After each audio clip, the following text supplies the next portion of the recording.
Kapatid, kung bago pa lang kayo sa ating channel, mag-subscribe na kayo at hit ang notification bell para lagi kang updated sa mga bago nating video.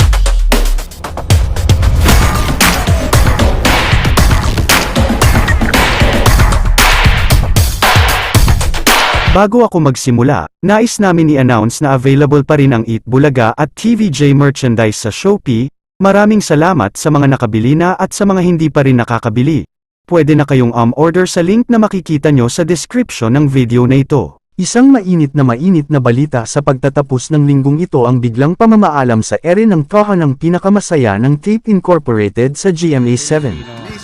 At, siyempre, thank you sa ating mga advertisers and supporters at mga kapuso natin. Tama ka.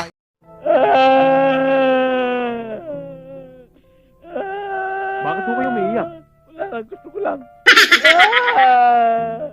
Ayun, maraming salamat po. Ito po ang grand na Sabado. Yes! Isa na namang Sabado, hindi natin malilimutan. Lahat ng ito ay alay namin para sa inyo mula sa pamilya ng Tape Incorporated.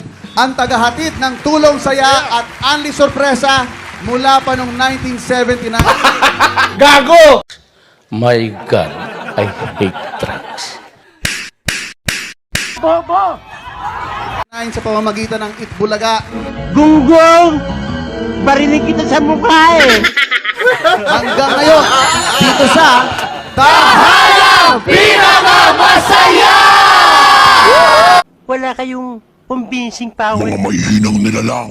Ito ay matapos kinumpirma mismo ng iba't ibang reliable news sources at dagdag pa nito ang biglaang pagka-blur ng mga social media accounts ng Tape Incorporated sa Facebook, YouTube, Instagram at X.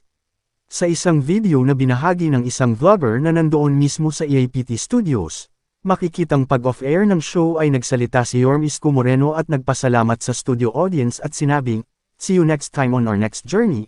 Sunod ang mga hagulgol ng mga tao habang nagyayakapan na parang yun na ang kanilang huling pagsasama-sama sa programa. Sa G sa Gedli naman, di napigilan ni Buboy Villar at Isko Moreno na maiyak pagkatapos ng kanilang segment habang nagpapasalamat sa lahat ng barangay na kanilang nabisita. Matatanda ang June 5, 2023 nang mag-umpisang umere ang toha ng pinakamasaya gamit ang pangalang Itbulaga. Hanggang January 4, 2024. Nagpalat lamang sila ng titulo ng programa matapos paboran Marikina City Regional Trial Court Branch 273 ang TVJ bilang rightful owners ng trademark ng Itbulaga. Inaasahang sa March 4, Lunes, ay maglalabas umano ng joint statement ang GMA7 at Tape Inc. sa magiging susunod nilang hakbang. May mga nakapagsabi tuloy na maaring ang It's Showtime ang papalit sa TP at ang iba naman ay TikTok daw ang ilalagay sa noontime slot dahil sa kanilang tanghalan ng kampyon. Yan ang tatalakayin natin sa hiwalay na video.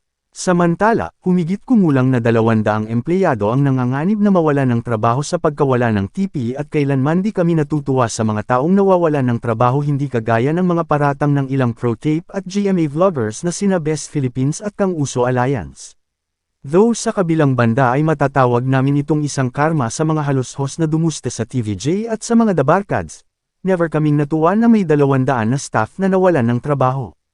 Uulitin namin, walang ibang dapat sisihin sa mga nangyaring ito kundi ang mismong mga halos-host at kanilang mga minya na vloggers na wala nang ginawa kundi magsinungaling sa pamamagitan ng social media at mag-post ng mga unverified ratings at ad counts. Sino ba naman ang matutuwa sa fake news? Kahit ang mga kapamilya ay siguradong magagalit sa inyo at kukuyugin pa kayo. Magbago na kasi kayo. Ngayong wala na ang programang pinagyayabang nyo, ito na siguro ang oras para magbago na kayo. Yun ay kung magbabago pa kayo. Mabuting magsikwit na lang kayo sa social media kaysa nagkakalat kayo ng lason sa utak ng mga followers nyo. Nakakahiya kayo. Yan ang dapat sa mga hanggal na kagaya nyo. Das Herb.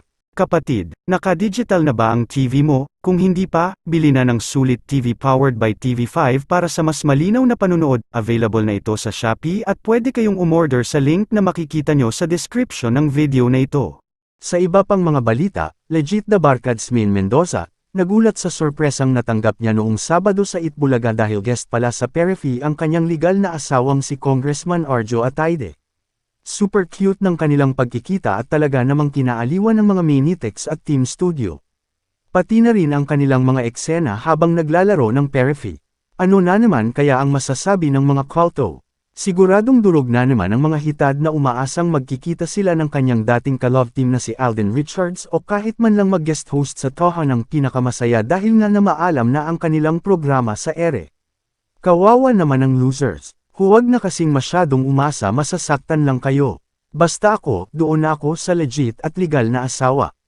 Walang clone-clone dito. Mga Dabarkads, please follow our Facebook page. Ito ang True TVJ Itbulaga Defenders para sa latest Dabarkads updates. Maraming salamat sa patuloy na pagsuporta sa TVJ at Legit Dabarkads. Kung nagustuhan nyo ang ating video for today, mag-like, comment at mag-share. Maraming salamat, until the next video.